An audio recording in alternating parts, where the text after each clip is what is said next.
Gómez, doctora Lida.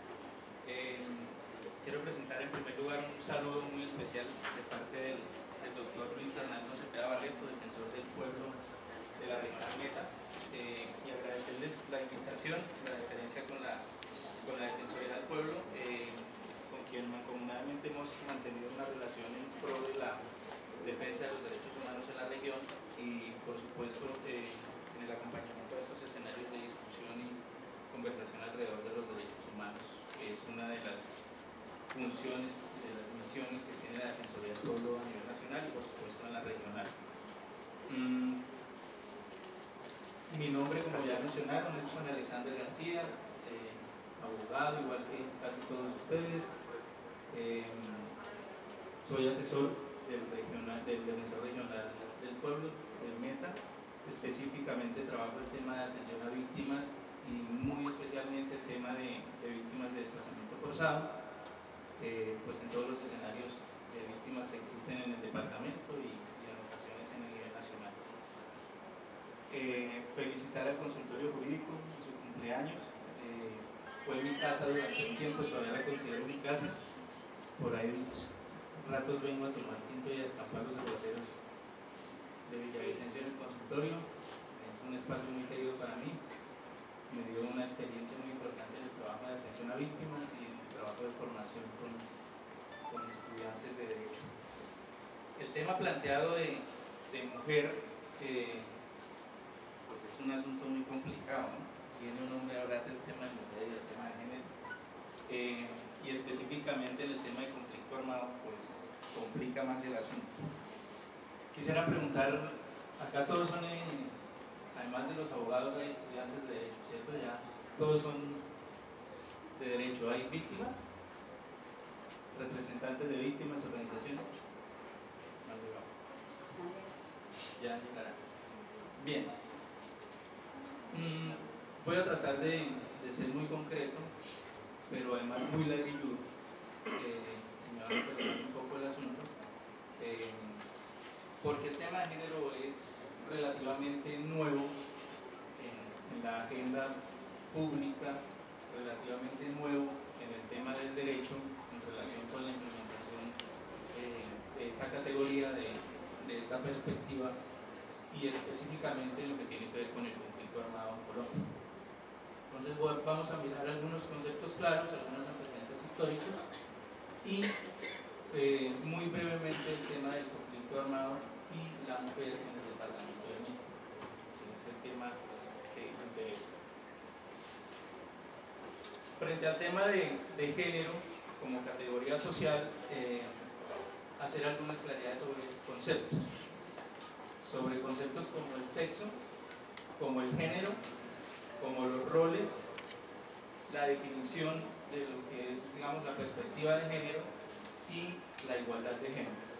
En relación con el sexo, y cuando hablemos de sexo, si me refiero a eso, me voy a referir a la situación y al hecho, no se rían los que se están riendo. Me voy a referir específicamente al hecho biológico, a la diferenciación biológica sexual de hombre y mujer. ¿Sí? Sexo. Sobre el género, tenemos que decir que el género es un atributo, una construcción que hace la sociedad del sexo masculino y del sexo femenino. Mientras que el sexo, dijimos, biológicamente hace referencia al hombre y a la mujer, el tema del género es una construcción definida desde la sociedad y la concepción de lo que es el hombre y la mujer evolucionando permanentemente. Es decir, cuando hablemos del tema de género, vamos a hablar de una categoría que es una construcción social, que tiene elementos históricos, que tiene elementos culturales, que tiene elementos políticos y que tiene, digamos, un ingrediente especial, una característica especial, que es el tema de la evolución, digamos, de la progresividad, porque es un concepto construido, es un criterio construido por la sociedad que permanentemente va a estar evolucionando el contenido de lo que llamaremos el género. Los roles, cuando hablamos de roles hablamos del conjunto de tareas y funciones que realizan hombres y mujeres, determinados estos roles socialmente, y son comportamientos y conductas que se aplican artificialmente en función del sexo. del ser hombre o del ser mujer. Ustedes han visto que tradicionalmente el rol femenino se atribuye a algunos escenarios específicos de la vida. El rol masculino está en función de otros escenarios igual del ámbito social. Los hombres generalmente están, si queremos hablar del tema laboral, por ejemplo, los hombres generalmente están en los escenarios públicos, desarrollando actividades laborales, generando el sustento para sus hogares, mientras que las mujeres socialmente se les ha construido el tema del género sobre la base de que deben estar en unos escenarios distintos, en el escenario del hogar, en el escenario de la formación de los hijos, en el escenario del afecto y del cariño a sus hijos, y el hombre en el escenario público, que es el escenario productivo, que es el escenario laboral, que es el escenario social, que es el escenario del relacionamiento con otras personas, y no el escenario del afecto, del cariño y de la formación de los hijos en el hogar. Digamos, históricamente se había construido ese imaginario en relación con el hombre y con la mujer, y es una construcción social. Distinta al tema biológico, el hombre y la mujer socialmente tienen, digamos, esas construcciones que afectan de alguna manera el ejercicio de los derechos de la mujer. El tema de la categoría de género es una definición, dijimos, de carácter histórico, social y cultural acerca de los roles, de esos roles a los que hicimos referencia, de la identidad de valores que son atribuidos a hombres y a mujeres mediante procesos de socialización. Ya hicimos referencia que, digamos, en esencia, la construcción de estos roles, la adjudicación, si me permiten el término, de estos roles al hombre o a la mujer, responde a construcciones sociales y, por supuesto, responde a momentos históricos, digamos, que ha tenido la humanidad. El tema de la perspectiva de género es una de las construcciones teóricas, digamos, más significativas del feminismo, ¿cierto? Y lo que quiso esta perspectiva de género, la construcción de esta perspectiva, es explicar un poco las desigualdades que se presentan y que se venían presentando entre hombres y mujeres.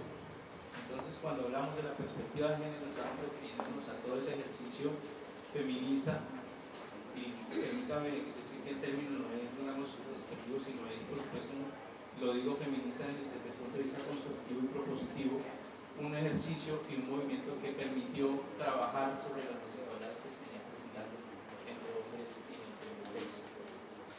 Entonces, para hablar de género nos vamos a referir a una construcción social, primer elemento, de lo femenino y de lo masculino, que se manifiesta en un conjunto de conductas aprendidas, de distribución de roles y funciones, como lo habíamos mencionado, entre mujeres y hombres, y caracterizado por relaciones de poder y subordinación entre estos dos sexos, determinado no por la biología, como ya lo dijimos, sino por la cultura, el contexto político, el contexto económico, el contexto cultural y el contexto social.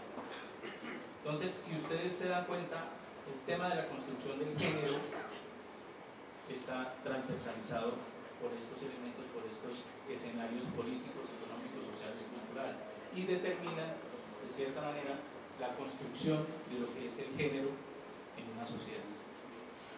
Desde el punto de vista jurídico, la igualdad de género forma parte consustancial de los derechos humanos y es un eje fundamental en cualquier ordenamiento jurídico. Ya miraremos cuando abordemos un poco el tema de los instrumentos internacionales y nacionales, como el tema de género transversaliza y debe transversalizar, que es lo que está pasando en este momento desde el punto de vista jurídico, tanto la política pública como los instrumentos legales de todo tipo en relación con la garantía material de los derechos de la mujer y, por supuesto, más que de la mujer, como garantía de igualdad en relación con el tema de los efectivos de los derechos desde el punto de vista o desde un enfoque diferencial de género, si me permiten la expresión. Algunos antecedentes sobre la categoría o sobre el tema del género. El tema del género, pues entendemos que durante mucho tiempo de la historia, la humanidad excluyó a una de las partes de la sociedad, a la mujer. Generó digamos, marginalidad en la vida social, en la vida laboral, y la circunscribió exclusivamente a labores específicas del hogar, como para poner un ejemplo. Hay entonces una situación concreta, social, histórica, y es que la humanidad excluyó a la mujer de ciertos escenarios, de ciertos espacios, y esa exclusión pues generó, digamos, una marginalidad y una discriminación. Ese es el escenario del que debemos partir para hablar del tema de género. El primer elemento histórico es el tema de la Revolución Francesa, el escenario de la Revolución Francesa en 1789, que supuso el fin de la era feudal, de la época feudal, y pasó a un escenario liberal, a un escenario de principios de libertad, de principios de igualdad, de principios de primacía del derecho, y aún en ese escenario liberal de garantía de derechos no apareció la mujer. ¿Cierto? Los que ya estudiaron el tema de la historia de la Revolución Francesa y el tema de los derechos de un ciudadano pueden identificar que cuando se habló de derechos en la Revolución Francesa, pues uno de este lado me dice de este lado, cuando se habla de la Revolución Francesa estamos hablando efectivamente de unas construcciones sociales alrededor del goce del efectivo de derechos y de principios que se tornaron constitucionales posteriormente, de la libertad, de la igualdad, de la fraternidad incluso, pero que se caracterizaron porque no estaba determinado el tema de la mujer y por supuesto el tema de género en esas construcciones. 1789. En 1792, ¿cuántos años después? 3, se produce una situación histórica, y es que surge un texto que se llama Vindicación de los Derechos de la Mujer. Este texto, recomiendo que lo ubiquen, es muy interesante, fue escrito por Marie Wollstonecraft, me disculpan la pronunciación, y es uno de los textos fundamentales para la construcción del feminismo. Es uno de los textos bases sobre los cuales se empieza a construir todo el movimiento feminista, y que posteriormente pues, vamos a mirar ahorita otros autores. Y reparación integral a las víctimas. La unidad, como les digo, su principal objetivo es coordinar todo el sistema nacional de atención y reparación integral a las víctimas. La visión es que si hacia el 2021, que es la fecha en la que está establecida la vigencia de la ley, el Estado habrá logrado reparar de manera integral a las víctimas, y su misión es liderar estas acciones encaminadas a la reparación.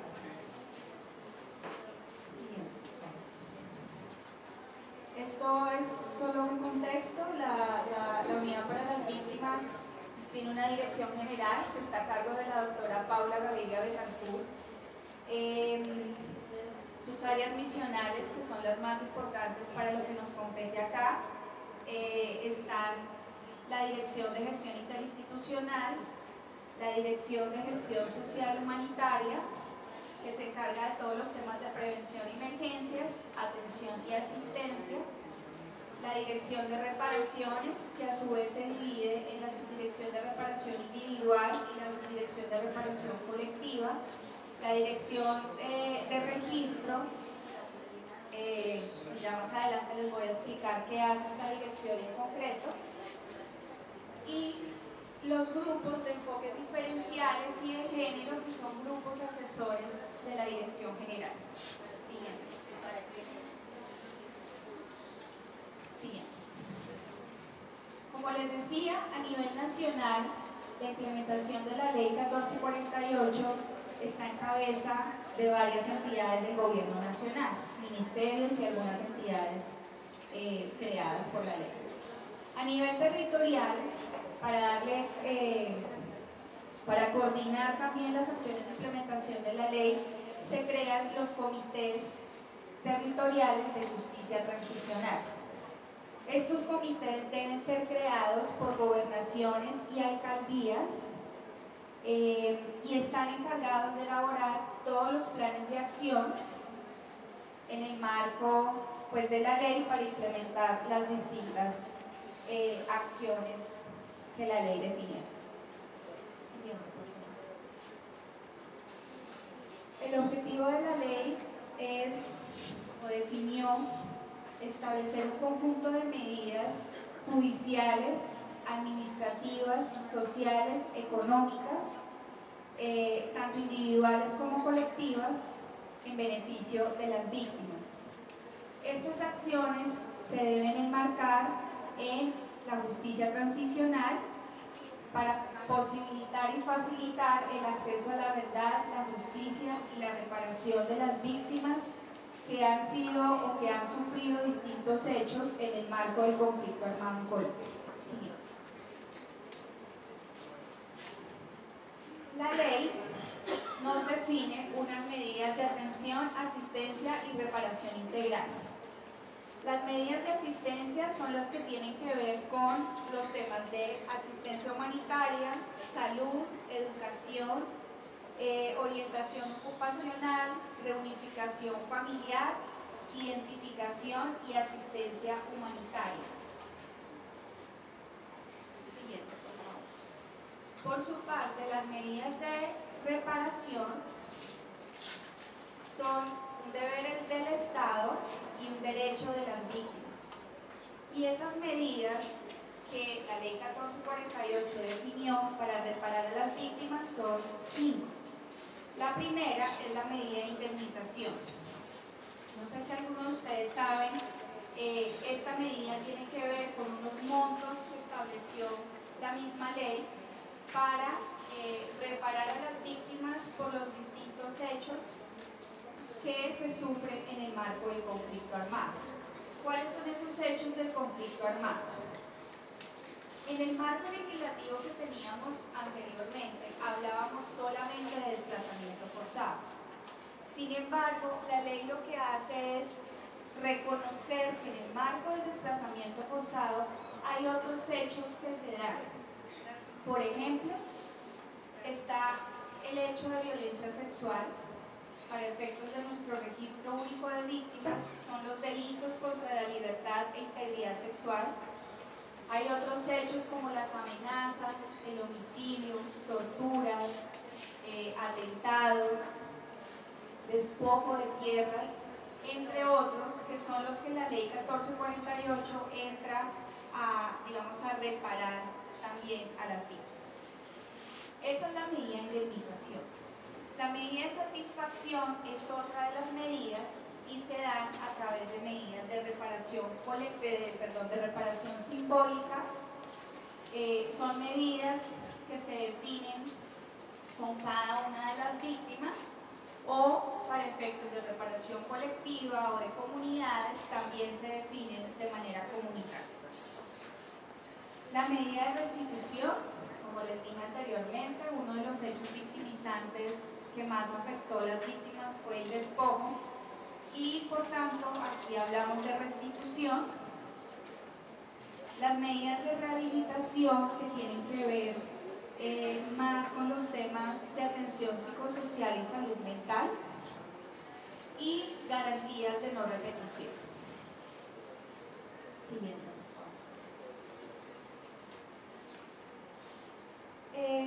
En la actualidad, ¿cómo estamos frente al ingreso al registro único de víctimas? La ley estableció también unos plazos para hacer la declaración por parte de las víctimas ante el Ministerio Público.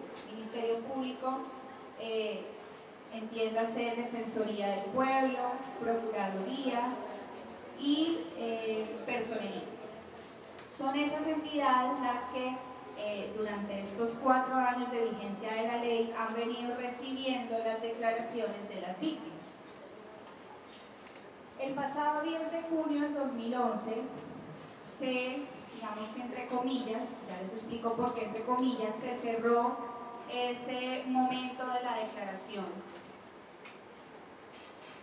Porque las víctimas en ese tiempo, en esos 4 años, desde el 2011 hasta la fecha, declaraban los hechos desde el 1 de enero de 1985 hasta el 9 de junio del 2011. Para los hechos ocurridos de ahí en adelante, o sea, los del 10 de julio en adelante hasta la vigencia de la ley, por supuesto, las víctimas tienen 2 años, digamos como dentro del plazo, para hacer su declaración. Frente a la declaración quisiera hacer una claridad, y es que en este momento, si bien la ley definió unos tiempos para hacer la declaración, en este momento el Ministerio Público continúa con esa responsabilidad de recibir las declaraciones de las víctimas. No le podemos decir a las víctimas que se cerraron las declaraciones porque eso no es cierto. ¿Qué pasa? La unidad para las víctimas es la entidad encargada de valorar esas declaraciones. ¿Qué significa valorar? La unidad tiene un equipo encargado y un área encargada de revisar esos relatos que la víctima le cuenta al Ministerio Público, con unos instrumentos y unos criterios de contexto, de datos y de toda la información que entrega la víctima al momento de la declaración. Es la unidad para las víctimas quien decide si ella entra o queda incluida en el registro único de víctimas. Entonces, en este momento, el Ministerio Público, en razón a estas declaraciones después del 10 de junio del 2011, pero en razón a otros factores que motivan a la no declaración de los hechos, ya sea miedo, amenazas o otro tipo de hechos, las víctimas pueden seguir declarando. Es decir, el Ministerio Público no podría en este caso decirles que las declaraciones se cerraron.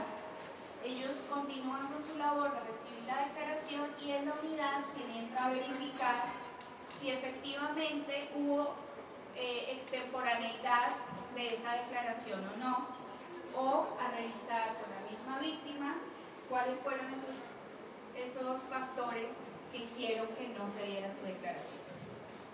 Siguiente, por favor.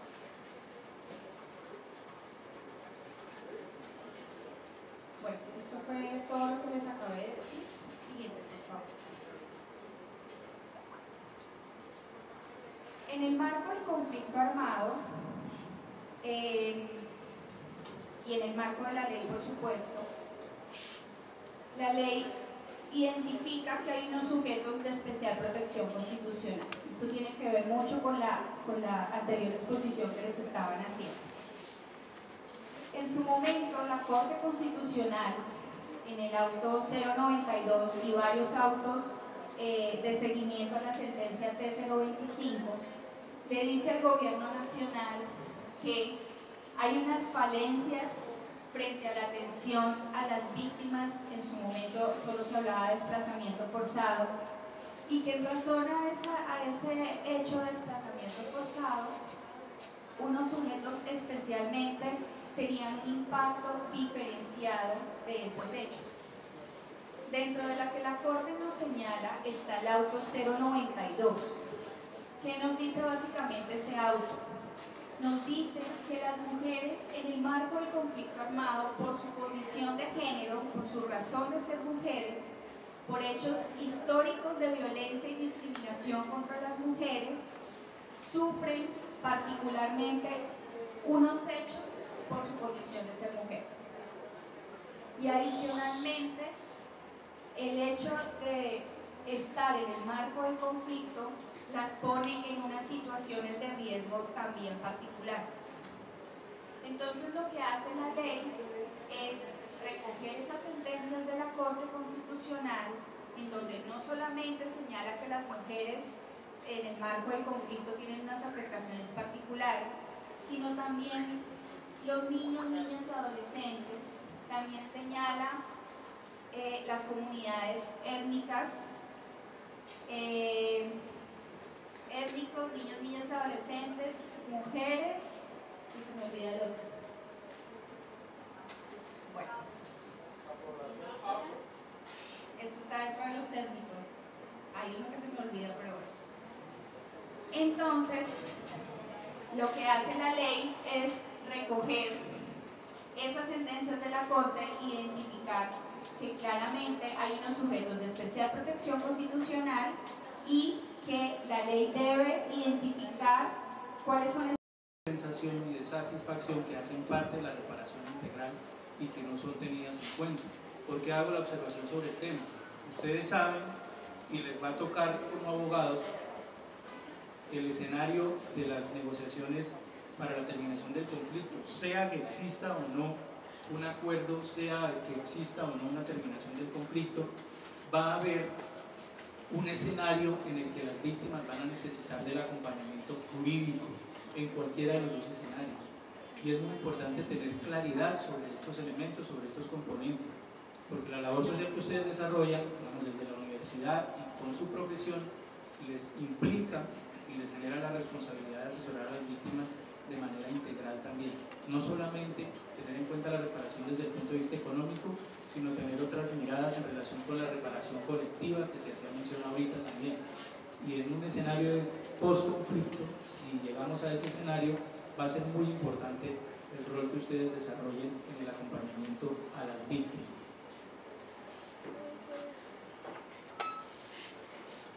Ya la última pregunta y pasaremos a la siguiente ponente. La discriminación positiva que tiene la mujer hace que exista una desigualdad frente al hombre en un Estado social de derecho. ¿Qué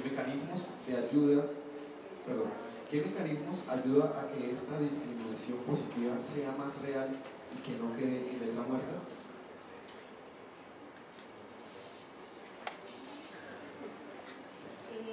Pues nada, yo quisiera insistir en el hecho de, bueno, primero plantear que realmente creo que no deberíamos ver el hecho de que se haga visible los asuntos de mujeres y de géneros como una discriminación positiva. Y por eso me vuelvo a insistir en que son precisamente los derechos de las mujeres, como lo decía también el doctor, los factores de discriminación hacia las mujeres y los factores de discriminación también hacia las personas que se autorreconocen de los sectores LGBTI, los que históricamente han sido muy vulnerados. O sea, somos un grupo poblacional que ha sufrido unas afectaciones realmente muy graves en el marco de los derechos humanos y el derecho internacional humanitario. Y es muy complicado que empecemos a ver esa visibilización de los actos de violencia, de rechazo frente a la violencia basada en género y de definir acciones puntuales para evitar o minimizar esos riesgos a los que están expuestas las mujeres o las personas LGBTI. No podríamos, o por lo menos es mi forma de pensar y ver la situación, es que no deberíamos verlo como una discriminación positiva. Me gustaría que quien hizo la pregunta me explique un poco a qué se refiere frente a esa particularidad de discriminación positiva, porque como lo que les digo, lo que no es visible no existe, y mientras sigamos insistiendo en que los casos de violencia contra las mujeres son asuntos de pareja y no son un asunto social, no son una problemática social, vamos a seguir pensando en que la violencia que se da en un núcleo familiar o en la sociedad en general tiene que ver solamente con lo individual o con lo de pareja o con lo que esté pasando, que eso no me toca. Vamos a seguir teniendo que ver todas las consecuencias que esto ha generado en la sociedad y ante todo en la construcción de paz de la que yo creería que todos queremos alcanzar en algún momento en este país.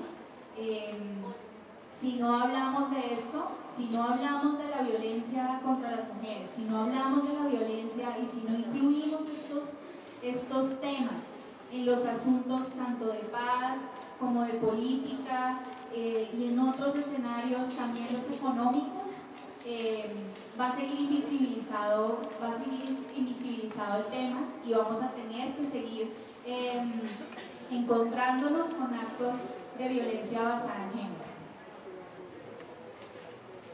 Yo con el respeto y con la autorización que ya me doy a ustedes, antes de mencionar algo sobre la pregunta, quisiera hacer dos invitaciones. La primera, como algunos de ustedes trabajan con víctimas, sabrán que el tema de vivienda en el departamento está un poquito complicado con algunos proyectos. Dos sentencias de la Corte, la 454 y la 088, que es San Antonio y La Victoria. El martes 25 va a haber una audiencia para que ustedes les compartan a las víctimas en la que se va a trabajar el tema con delegados del Ministerio y de otras entidades. Y la segunda, que les debe interesar mucho más, es que el día de mañana en el auditorio de la Biblioteca Germán Arciniegas se va a desarrollar un foro que se llama Desafíos y Tareas en el Postconflicto. Está organizado por la Defensoría del Pueblo, la ESAP y la Alcaldía de Villavicencio. Van a estar como ponentes Claude Habla, que es el jefe de la Oficina de las Naciones Unidas en Colombia. Va a estar el gobernador Aaron Jara, que ustedes saben que además de la autoridad departamental es víctima del conflicto armado. Va a estar el alcalde Guillermo Zuluaga, va a estar el padre Darío Echeverri, que es una autoridad en el tema de derechos humanos y conflicto armado en la Iglesia Católica. Es Neider Rivera, que es un catedrático y doctrinante bastante importante, y Diego Bautista, que creo que es de la vicepresidencia encargado del tema de derechos humanos. Va a ser una presentación muy importante y muy interesante para que les llame la atención el tema del conflicto y posconflicto. Para cerrar el tema de la pregunta, amigo, que no vamos a repetir.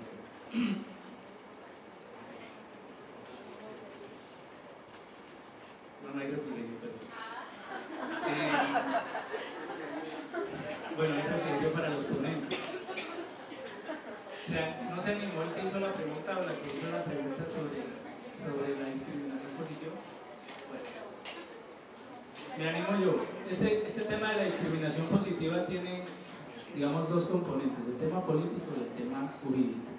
Hasta cierto momento, efectivamente, la Corte Constitucional habló de la discriminación positiva como para apuntalar un término que permitiera explicar una cosa, y es de qué manera el Estado, las instituciones del Estado y la política pública respondían a las diferencias que había en la garantía de derechos de mujeres y de hombres, pero no solamente de mujeres y de hombres, sino de otros sectores sociales que la doctora Lina hacía alusión, como el tema de la comunidad LGTBI. Entonces, ¿cómo el Estado le responde a esas diferencias, a esas brechas en acceso y en garantía material de derechos? A través de alguna herramienta jurídica. En su momento la llamaron discriminación positiva, porque lo que buscaba era igual a los, cuando hablaron ahorita de principios, igual a los iguales y desigual a los desiguales.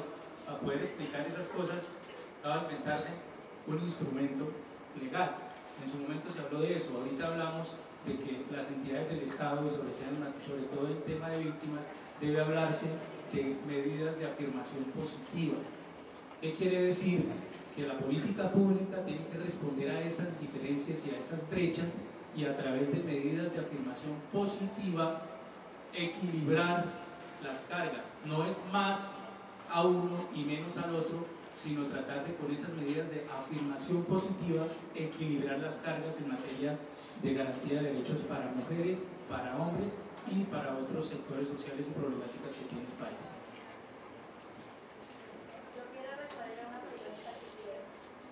No hay refrigerio para los ponentes que quieran almuerzo, para los ponentes corrientes, pero hay almuerzo. Muchas gracias. Eso no los incluye a ustedes.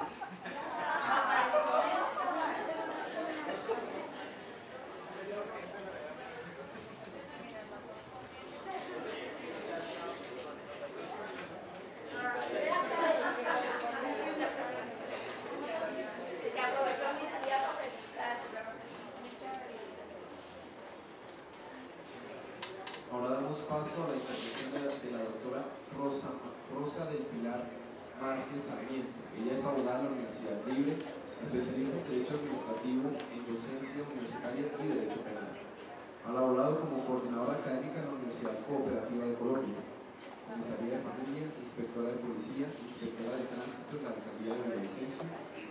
afiliar al Colegio Nacional de Abogados con algo desde hace 2 años y desde hace 15 años como miembro activo.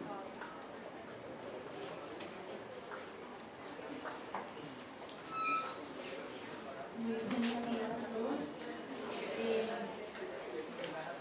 Quiero en nombre de la Corporación Colegio Nacional de Abogados agradecer la invitación que nos hacen en este espacio. Máxime que como ustedes conocen y en igualdad de condiciones, la Corporación Colegio Nacional de Abogados cuenta con un centro de conciliación que justamente este año cumplió 25 años de existencia. Es tal vez los centros de conciliación más antiguos que tiene Colombia después de la reforma de la Constitución de 1991. Igualmente,